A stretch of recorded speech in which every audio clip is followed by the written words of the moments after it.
On November 30th, 2025, 19-year-old Gerson de Melo Machado approaches a lion enclosure at Arruda Câmara Zoo in João Pessoa, Brazil. He's been diagnosed with schizophrenia and previously tried sneaking onto a flight to Africa, obsessed with becoming a lion trainer. A Brazilian court ordered psychiatric treatment, but he didn't complete it. Machado begins climbing, scaling an outer wall more than 6 meters high, then crosses security bars at the top. Inside the habitat, a tree grows near the wall. He uses it as a ladder, pulling himself into the branches and descending. Visitors at the glass viewing panel start filming. Leona, a 19-year-old lioness born at the zoo, watches from near the glass. As he moves along the tree, she rises and begins pacing. When Machado starts descending, losing his grip, hanging lower, she charges. She leaps upward and seizes him by the neck as he clings to the trunk. Bushes shake violently as she pulls him down. He briefly staggers into view before disappearing as the attack continues. Visitors scream.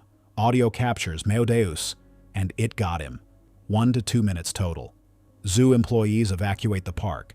Staff recall Leona using behavioral training. She's stressed and in shock, but eventually obeys. Emergency responders enter after she's secured, finding Machado with catastrophic neck injuries. Forensic report: death from perforation of cervical blood vessels. Pronounced dead at the scene. Officials state Machado deliberately invaded the enclosure.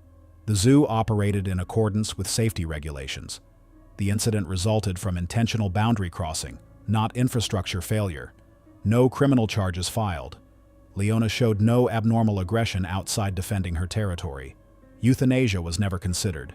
In May of 2016, a 3-year-old boy visiting the Cincinnati Zoo with his mother and siblings climbed through the public barrier at Gorilla World and dropped 10 to 15 feet into the exhibit's dry moat. 2 female gorillas are quickly recalled to the indoor holding area. Harambe, a 450-pound silverback, stays behind. He approaches the boy lying dazed in the shallow water, standing over him, touching and inspecting him. Then he seizes the child by a limb and drags him rapidly through the water, the boy's body bouncing against submerged rocks. Visitors scream from above. The mother shouts, "Mommy's right here," to her son. The crowd noise escalates. Harambe becomes more agitated, occasionally looking up at onlookers and moving the child more roughly. Zoo staff activate the dangerous animal response team. Tranquilizers are ruled out. They take several minutes to work, and the dart impact could enrage Harambe while the boy is still within reach. A dart member concludes the child is in imminent danger. A marksman fires a single rifle shot, killing Harambe. Staff retrieve the boy and turn him over to emergency medical personnel. He's treated for non-life-threatening injuries and released that evening. 10 minutes from fall to fatal shot. The USDA concludes the barrier failed to restrict public access, though it had passed inspection 1 month earlier and for 38 years prior. No criminal charges are filed against the mother. The zoo redesigns the barrier, 42 inches tall, fitted with tightly woven mesh, 3 surveillance cameras added. Harambe's death becomes a global flashpoint. A petition gathers over 500,000 signatures demanding the parents be held accountable. Social media floods with grief and anger, eventually morphing into meme culture. On Christmas Day 2007, Tatiana, a 250 to 300-pound Siberian tiger, claws her way up the concrete wall that's supposed to contain her at the San Francisco Zoo shortly after closing time. She leaves claw marks near the top and pulls herself over, landing on the visitor side of the grotto. 3 young men are near the exhibit: Carlos Sousa Jr., 17, and brothers Paul and Kulbir Dhaliwal, 19 and 23. Federal documents later suggest they'd been taunting her, possibly throwing objects into the enclosure. Tatiana attacks Carlos first, mauling him near the grotto with devastating force. The Dhaliwal brothers run, fleeing 300 yards across zoo grounds toward the Terrace Cafe, bleeding.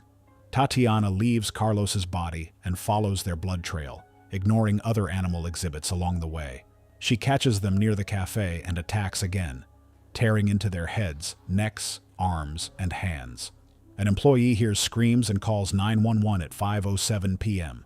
Police arrive to find Paul and Kulbir bleeding heavily. Tatiana crouched near Kulbir's body. Officers can't shoot without hitting him, so they shout and position themselves to draw her attention. She turns toward them and advances. They fire, killing her with a bullet to the head. The brothers are transported to San Francisco General Hospital, treated and released 4 days later. Police search the grotto area that night and find Carlos's body. USDA investigation reveals the moat wall was only 12.5 feet high, 4 feet below the 16-foot height recommended by experts, though the zoo claimed it was 18 to 20 feet. Federal documents state Tatiana was likely provoked, but no criminal charges are filed, although the zoo was fined $1,875 and later settled $900,000 in a lawsuit with the family. On November 4, 2012, 2-year-old Maddox Durkosh visited the Pittsburgh Zoo with his parents. He's a happy kid who loves construction trucks and wears glasses for vision problems. They reach the African painted dog exhibit, a raised wooden deck with a 4-foot railing overlooking an enclosure 14 feet below where 11 African painted dogs roam. Warning signs line the railing. Beneath the deck hangs a safety net designed to catch dropped phones, not people. His mom carries him to the railing. The zoo claims she lifted him onto it for a better view. The family says he lunged from her arms.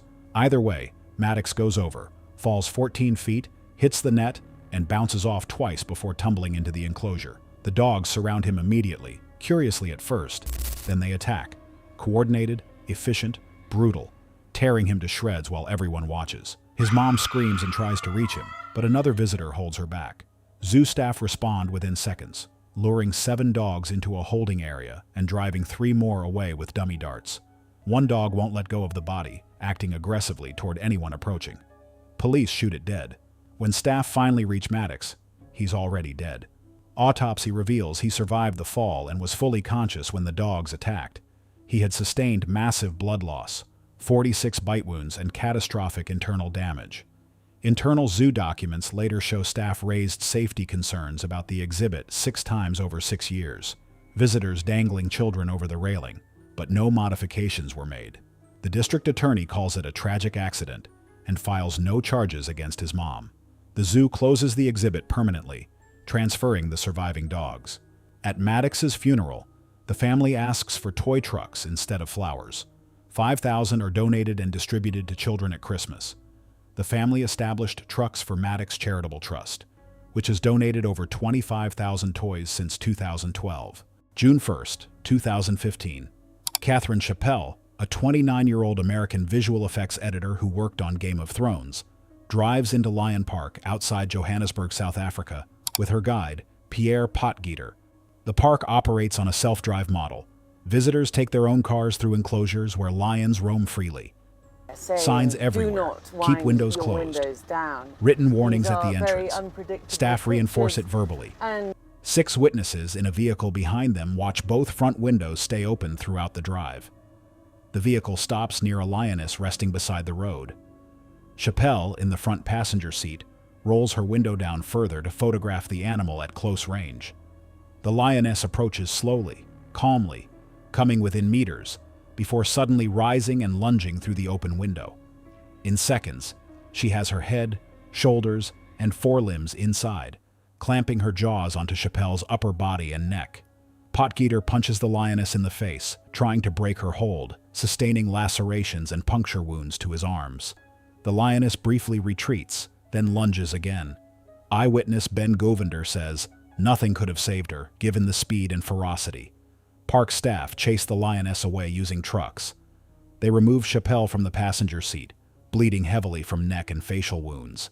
Paramedics treat her on site. The injuries are too severe. Authorities investigate. Lion Park had prior incidents, all stemming from open windows. Potgieter maintains he reminded Chappelle to keep the window closed, and she rolled it down on her own. Witnesses say both windows were open the entire drive. The lioness was moved to a different property, not euthanized.